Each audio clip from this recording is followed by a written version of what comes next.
The debate surrounding breakfast consumption often feels like a culinary battleground, with passionate advocates on both sides. On one hand, there are those who swear by the traditional wisdom that breakfast is the most important meal of the day. They cite the age-old Chinese belief that eating between 7 and 9 a.m. sets the tone for the day, providing essential energy and nutrients after a long night of fasting. On the other hand, the rising trend of intermittent fasting has led many to reconsider the necessity of breakfast altogether, with some opting to forgo it until noon or later. This divergence in dietary philosophy raises intriguing questions about health, metabolism, and individual preferences.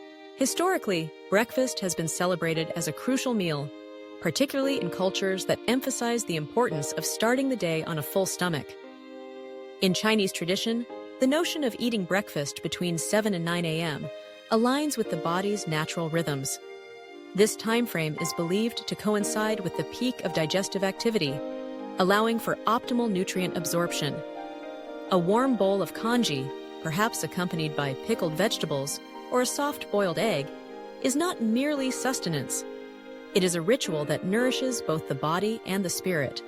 This practice is steeped in centuries of wisdom, suggesting that how and when we eat can significantly impact our overall well-being. Yet the modern world is witnessing a shift in eating patterns. The popularity of intermittent fasting has transformed the way many approach their meals. Proponents of fasting argue that skipping breakfast can enhance metabolic health, promote fat loss, and even improve mental clarity. The idea is that by allowing the body to enter a fasting state for longer periods, it can better regulate insulin levels and utilize stored fat for energy. For those who adhere to this lifestyle, the absence of breakfast is not seen as deprivation, but rather as liberation from the constraints of traditional mealtimes. This brings us to the question of frequency and timing. Some individuals thrive on a 2-meal-a-day plan, feeling satisfied and energetic without the need for constant snacking. Eating twice daily can streamline meal preparation and reduce the time spent thinking about food. However, there is a caveat. Consuming only 1 meal a day may lead to spikes in blood glucose levels, particularly if that meal is high in carbohydrates. The body, deprived of regular nourishment, can respond by releasing a surge of insulin when food is finally ingested, which may not be ideal for everyone, especially those with insulin sensitivity or diabetes. The key to navigating this culinary conundrum lies in understanding one's own body and lifestyle. Not everyone is suited for the same eating schedule. Some individuals wake up ravenous, their bodies demanding fuel to kickstart the day.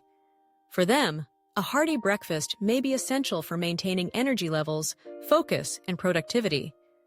Others may find that they function better with a later start to their eating window, allowing their bodies to adapt to a different rhythm. It's a deeply personal journey, and what works for one person may not work for another.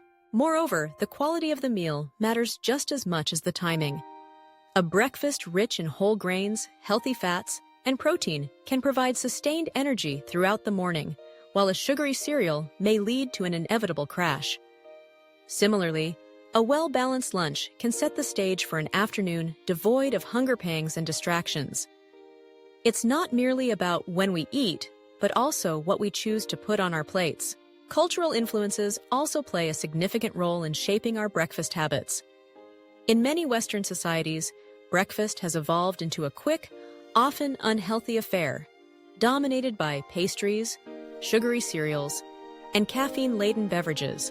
In contrast, traditional breakfasts in other cultures emphasize balance and nutrition. The Mediterranean diet, for instance, celebrates fresh fruits, whole grains, and healthy fats, promoting a holistic approach to morning meals. This diversity in breakfast traditions serves as a reminder that there is no one-size-fits-all solution when it comes to eating. As we consider the merits of breakfast versus fasting, it's essential to acknowledge the psychological aspect of eating. For many, breakfast is not just about nourishment. It's a moment of connection, a time to gather with family or to enjoy solitude before the day unfolds. The act of breaking bread can foster a sense of community and belonging, reinforcing the idea that food is not merely fuel, but also a source of joy and comfort. Ultimately, the decision to eat breakfast or not should be guided by individual needs and preferences. Listening to one's body is paramount. It will often provide the clearest signals about hunger and satiety. Experimentation can be a valuable tool, trying out different eating patterns, observing how they affect energy levels, mood, and overall health. It's a journey of self-discovery, one that encourages mindfulness about food choices and their impacts on our lives. In a world filled with conflicting dietary advice, the most prudent approach may be to embrace flexibility.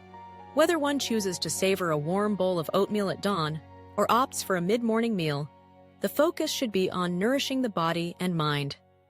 After all, our relationship with food is as much about enjoyment as it is about sustenance. By honoring our unique rhythms and preferences, we can cultivate a healthier, more satisfying approach to eating, one that celebrates both tradition and innovation. The question of whether to eat breakfast may not have a definitive answer, but the exploration of our eating habits can lead to a deeper understanding of ourselves and our well-being.